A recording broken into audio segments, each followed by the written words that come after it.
Hello and welcome back to the channel, Kelly Legends Media. I want to thank all the subscribers. Thank you for your support. Really appreciate you, each and every one of you. If you haven't subscribed to the channel, all you need to do is hit that subscribe button down below. Set that notification bell on all. And you'll be notified whenever we drop a new video. We're trying to reach a 10,000 subscribers goal that I set back a couple of months ago. And we're at 8,000 right now. So we need another 2,000 to hit that 10,000. So just something I want to put out there. Okay, so I did a video a couple of videos back talking about how I fell for the okie doke, the trap, and ended up starting to ruin my life at a very young age behind black, So I was thinking, like when people go and do interviews, people ask them things about growing up and stuff. So I was thinking I'll just do it on my own, because like I said, I didn't want to go on any podcast or anything. I'm cool. The ones I've been invited to, I respectfully declined, and I told my reason why. But if you guys are interested in hearing more of my journey through life, my experiences and stuff as I grew up, put a 1 next to your comment and hit that like button. Okay, so this video is gonna skip to when I was 15 years old. Okay, and it begins. I'm gonna start it off with me going to school, okay, at Salesian High School, okay. At 14, no, I'm sorry. At 15, my girlfriend at the time got pregnant of my first son, okay. The school had notified me that I had a full scholarship for Berkeley High School for music, okay. But I ended up having a child instead, and my dad made it clear to me, Mexicano, old school, that I would have to go to work and do whatever I could do to help the family, right? Help my new family. He was excited about me having a son, and he would have a grandchild from me and my brothers, So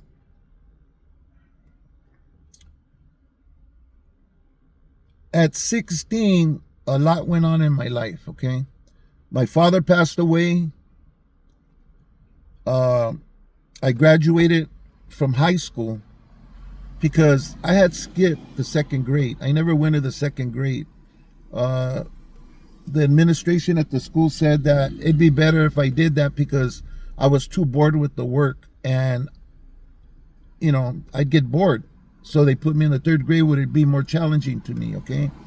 So that, coupled with the fact that I get kicked out of Salesian later and go to Garfield, I didn't have to go to Garfield the full length of 12 to complete 12 years. I graduated right away. I was still 16 years old when I graduated from Garfield High School, though.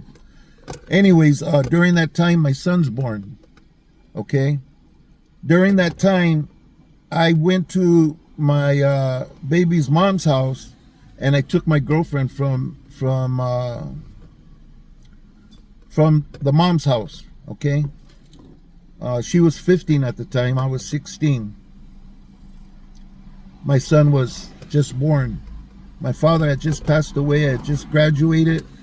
And it was funny, when I graduated, I graduated on a Thursday. The following Monday, I started working at Certified Grocers, making $15 an hour plus mandatory overtime. Double time for holidays, of course. So that was a big amount of money back then in the 80s. Okay, this was 1980, and So I was making good money, plus other ways that I was doing to make money on the side, right?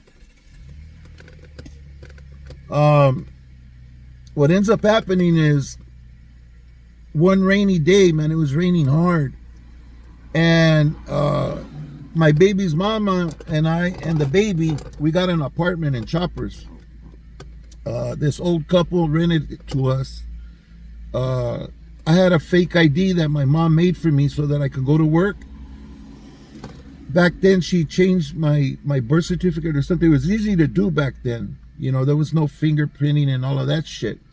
Anyway, so I had my ID that said I was 18, which helped me to get a job and to get this apartment. So different people helped us, with pieces of furniture and stuff, and plus we bought what we needed and everything. The baby had his bassinet. He had his whole bedroom already, his own bedroom. It was a 2-bedroom apartment. He had his own room set up like we need a pool. But he was so little that he was still sleeping in the room with us in a little bassinet, okay? So one rainy night, man, there's knocking on the door, some hard knocking, and I get up, and I yell through the door, "Who is it?" "Sheriff's Department." "Open up the door, gotta talk to you." So I crack open the door, and it's East LA Sheriff's with her mom. And "Can we come in and talk to you?" And I go, "Who's in charge right here?" So the sergeant and I don't know what the other guy was, but those two came and they were the ones that supposedly were in charge of this whole situation that was going on in front of my house. They had a whole department of the police there, right? I go, "Well, you guys could come in. Everybody else is going to have to wait outside." And then the mom's like, "Well, I'm coming in." I go, No, you could wait with them. Come on in, sir." I let the 2 officers in and I close the door. I go, "What's going on?" They go, "Well, we understand that you have this girl here, her daughter, against her will, and that you will not let her go and return back to the mom." I go, "That's not true." And he goes, "Well, can we speak to her?" So I called her out. She comes out, and she had already heard what the deputy said, and she tells him, "No, I'm here because I want to be here. He didn't make me come." And he said, "Go, all right, do you mind if we take a look around?" So they go around the house. They look at the baby's bedroom. Everything's set up. He's got his little Winnie the Pooh lamp, his covers, Winnie the Pooh's on the walls, and everything clean. He had cases of milk. All of his bottles and everything were all sterile in the thing on the kitchen, on the table. Our refrigerator was full of food. We had all our furniture in our bedroom. It was a nice apartment, very nice apartment. So what happens is, he goes, I go, "Nobody's going to take this baby out of this house." I was adamant. I go, "It's raining outside. It's cold. He's asleep. He's fine," And he goes, and the sergeant tells me, No, it's all right. Relax. I agree with you. Just let me make a phone call. So he tells me, "Can I use your phone?" I go, "Yeah." He gets on my phone, the house phone, right? And talks to the watch commander and tells him, "Look, I don't want to take this child out of this house. For one thing, the girl wants to be here. Another thing, the baby has everything that it needs. It's got food. He's got everything for this baby. The baby's got his own room, and he hasn't even left the side of their bed yet out of the bassinet." I go, if he tells the captain, if anything, the mom should be glad that this young man stepped up and is trying to do something with this girl and this child, instead of just abandoning them, to their own device, right? So he comes back and he says, "Yeah, I got permission to leave him here." He tells me, "But tomorrow you got to go to East LA and find out what's gonna happen long term." So all right, cool. So we let him out. When I opened the door, the mom started to come in there. No, come outside. He takes the mom outside, and you could hear her from inside. She was livid. She ends up leaving. Well, her job is to be there the next morning too, to give her side, right? So the next morning we get up early, we get the baby's bag ready, everything, boom, we're dressed and we're gone. And we're at the sheriff's station with, I guess, what they call a referee or something. We told them, you know, the story about why I took them out of the house. I'm not going to get into this now because it'll be a really long video. But she said to me, look, the mom didn't show up, so I'm just going to take everything that you told me as fact. And from this point forward, you have custody of this young girl. So it's your job to protect her and to provide for her. But I'm going to go ahead and leave her in your custody. And I got custody of my baby's mama that day. I'm going to end this. I'm going to keep these videos short. But this part of the video, I think there's a lesson to be learned on it, which I hope all of my videos bring forth, you know? Look, I was still a boy. I had to grow up fast and start doing man things, you know? I had to go to work. I had to, you know, do the things I had to do around the house. Just do the things that a young man would have to do at 16 years old. So rather than be in the street all the time, I put most of my energy into them.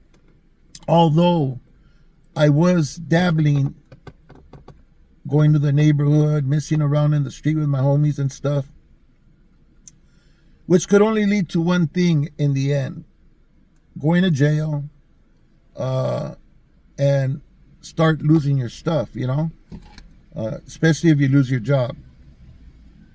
So for those of you who are young, you could do anything. You could do anything if you try and you apply yourself.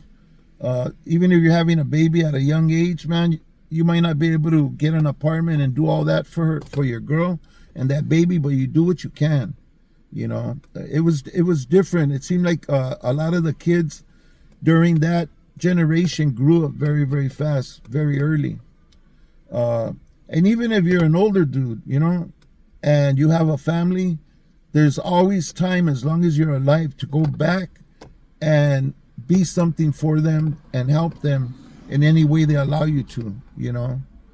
You can only do so much. If they don't want that help from you or they don't want that love from you, then what can you do, right? But at least you can live with a clean conscience that, hey, I tried, you know, I try to do the thing, you know what I mean? One of my videos would include a situation like that with my first wife, and we could get into that if you guys are interested in hearing more. The next one, I'll probably start talking about how I got more involved with the neighborhood and how I got involved with the neighborhood in the first place, you know, because to me it was different. It was not gang, it was a neighborhood. You know, it was the people that lived in my neighborhood that I grew up with from elementary school. So my relationship with the guys that I grew up with may be different with you and your homies. I don't know. You know, nevertheless, I know this. The more time you spend in the street, the more time you roll them dice and play for your freedom and all the cards, you have a chance, more of a chance on losing that freedom, losing your job, losing your family, and losing all the good things that you work hard for to build. So stay safe, people. Stay free, and be very careful with the decisions you make and the things that you decide to do, because in the end you could end up costing your family greatly. Let's be out here so that we could be available for them and they don't have to waste their resources on us.